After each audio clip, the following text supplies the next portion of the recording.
Антон Павлович Чехов. Пережитое. Психологический этюд. Был Новый год. Я вышел в переднюю. Там, кроме швейцара, стояло еще несколько наших: Иван Иванович, Петр Кузьмич, Егор Сидорович. Все пришли расписаться на листе, который величаво возлегал на столе. Бумага, впрочем, была из дешевых, номер 8. Я взглянул на лист. Подписей слишком много и... О лицемерие, о двуличие! Где вы? Росчерки, почерки, закорючки, хвостики! Все буквы кругленькие, ровненькие, гладенькие, точно розовые щечки. Вижу знакомые имена, но не узнаю их. Не переменили ли эти господа свои почерки? Я осторожно умокнул перо в чернильницу. Неизвестно, чего ради сконфузился, притаил дыхание и осторожно начертил свою фамилию. Обыкновенно я никогда в своей подписи не употреблял конечного «ера». Теперь же употребил, начал его и закончил.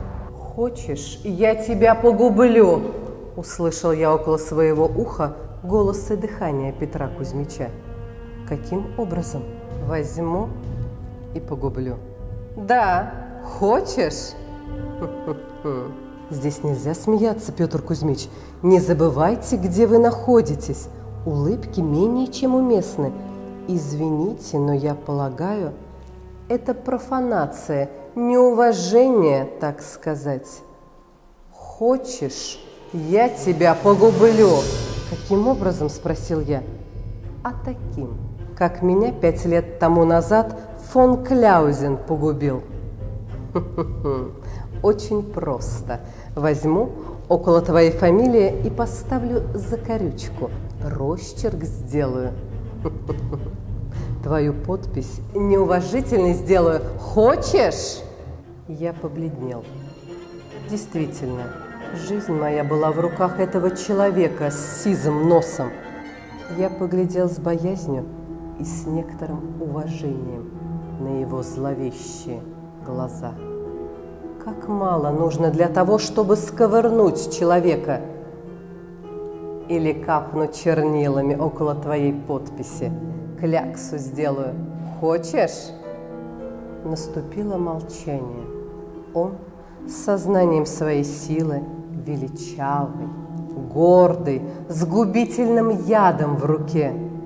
Я с сознанием своего бессилия, жалкий, готовый погибнуть.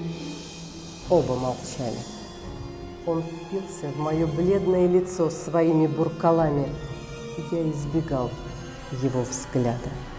«Я пошутил», — сказал он наконец. «Не бойся». «О, благодарю вас», — сказал я и полной благодарности пожал ему руку. «Пошутил, а все-таки могу. Помни, ступай». Покедово пошутил, а там что Бог даст.